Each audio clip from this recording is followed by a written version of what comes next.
میں خود دعوت اسلامی میں تھا، اس وقت بھی ہم الیاس قادری صاحب سے سنتے تھے کہ قرآن کے بعد سب سے افضل کتاب صحیح بخاری، لیکن یہ تو ہمیں بعد میں پتا چلا کہ یہ بات تو درست ہے، لیکن صحیح بخاری اور مسلم میں جو نماز کا طریقہ لکھا ہے، ہمارے پیر صاحب خود اس طریقے پہ نماز نہیں پڑھتے، حالانکہ ان کے جو بڑے پیر ہیں وہ پڑھتے تھے۔ کون؟ شیخ عبد القادر جیلانی۔ کہتا نہیں وہ حنبلی تھے۔ سرکار اگر آپ کے وہ حضرت صاحب حنبلی تھے تو آپ کیوں حنفی ہیں؟ آپ کے پیر کی زیادہ تحقیق ہے یا آپ کی؟ اگر آپ سمجھتے ہیں کہ فقہ حنفی بہتر ہے تو اس کا مطلب ہے کہ آپ کی عقل عبد القادر جیلانی سے زیادہ ہے، اور اگر آپ سمجھتے ہیں کہ عبد القادر جیلانی جو ہے وہ پیرانے پیر ہیں، ان کی عقل زیادہ ہے، تو پھر آپ کو بھی حنبلی ہو جانا چاہیے۔ ویسے تو یہ ہے ہی کہانی ہے، انہوں نے کہیں نہیں لکھا میں حنبلی ہوں، وہ قرآن و سنت کے ماننے والے۔ انہوں نے تو غنیۃ الطالبین میں جو جنتی فرقہ ہے وہ تو لکھا ہے اہل حدیث ہے، انہوں نے کہا اہل سنت ہے ہی اہل حدیث ہے، کر لو گل۔ اچھا جب یہ آپ بتائیں نا، وہ کہتے ہیں نہیں وہ وہابیوں نے انہوں نے کیا، وہ اہل حدیث ہنسی ہیں۔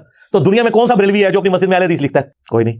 دوسری طرف اہل حدیث کا کیا حال ہے؟ جب ہم ان کو بتاتے ہیں کہ مسلم کے مقدمے میں امام مسلم نے لکھا ہے کہ اہل سنت کی حدیثیں لی جائیں گی، تو آپ اپنے آپ کو سنی کیوں نہیں کہتے؟ وہ کہتے ہیں نہیں سنی ہے ہی ہم ہے، یہ بریلوی دیوبندی تو حنفی ہیں، ہم اصل سنی ہیں۔ ہم کہتے ہیں دنیا میں کون سی اہل حدیث کی مسجد ہے جس میں اہل سنت والجماعت لکھا ہو؟ الٹا آپ تو کہتے ہیں آج تو ہوگی وہابی، وہ اپنی اپنی نشانیاں سامنے بنائی گئی۔